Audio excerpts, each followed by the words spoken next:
বাংলাদেশের রাজনীতির ইতিহাসে এমন কিছু ব্যক্তিত্ব আছেন যাদের উত্থানটা এতটাই নাটকীয় যে শুনলে প্রায় গল্পের মতো মনে হয়। খালেদা জিয়া নিঃসন্দেহে ঠিক তেমনই একজন।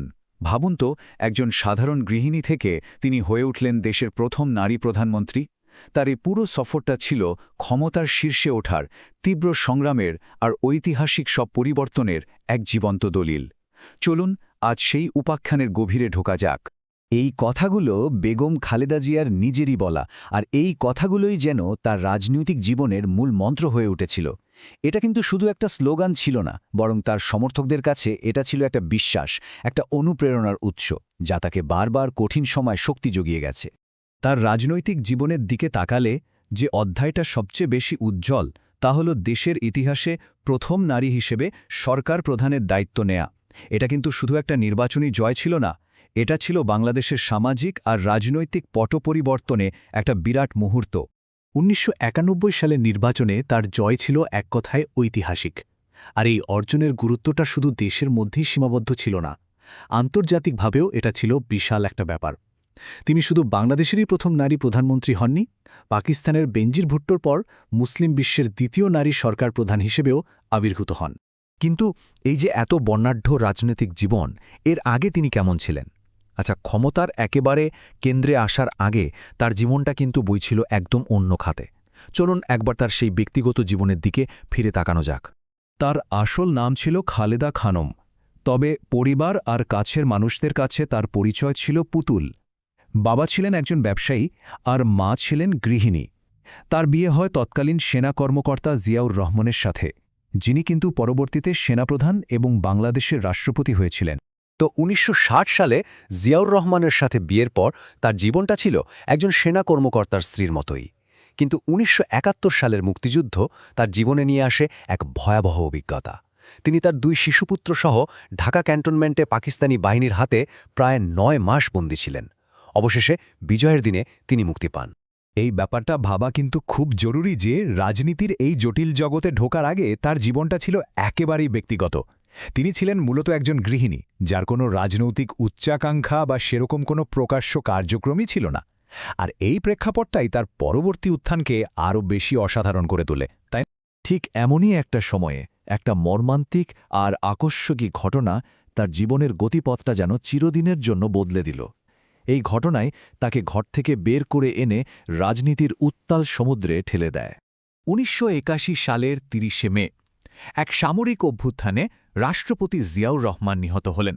এই হত্যাকাণ্ডটা শুধু দেশকেই একটা বিরাট নেতৃত্ব সংকটে ফেলেনি, খালেদা জিয়ার ব্যক্তিগত জীবনকেও একেবারে তছনছ করে দিয়েছিল।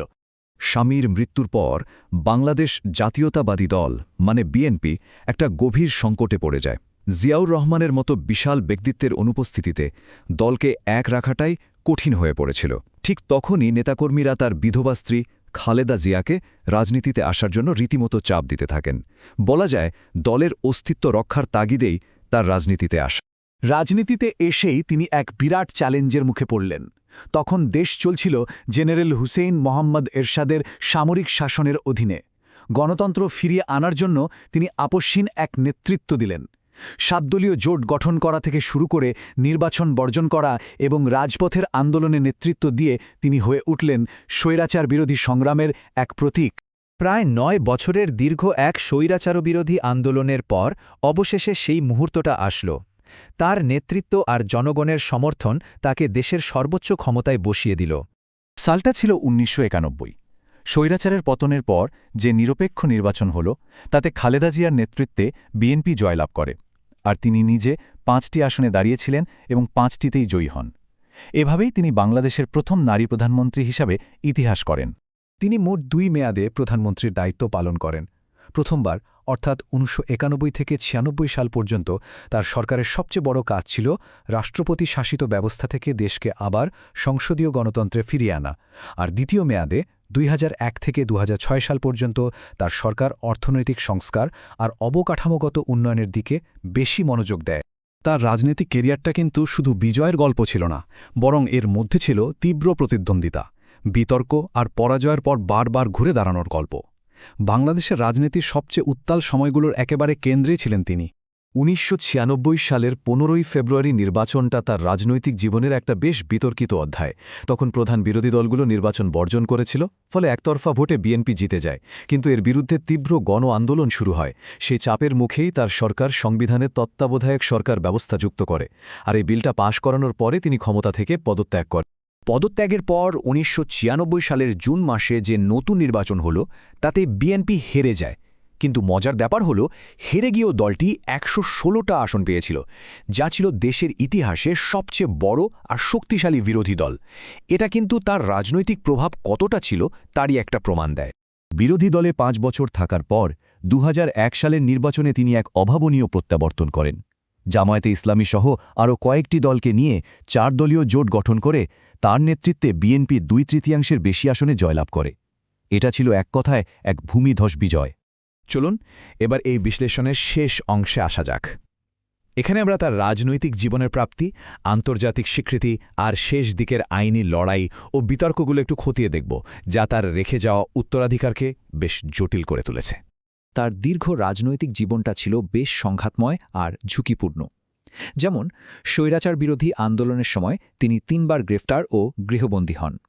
আবার ২০০৭ সালে সেনা সমর্থিত তত্ত্বাবধায়ক সরকারের সময় দুর্নীতির অভিযোগে তাকে ১ বছরেরও বেশি সময় কারাগারে কাটাতে হয়েছিল। তার প্রভাব কিন্তু দেশের সীমানা ছাড়িয়ে আন্তর্জাতিক পর্যায়েও পৌঁছেছিল।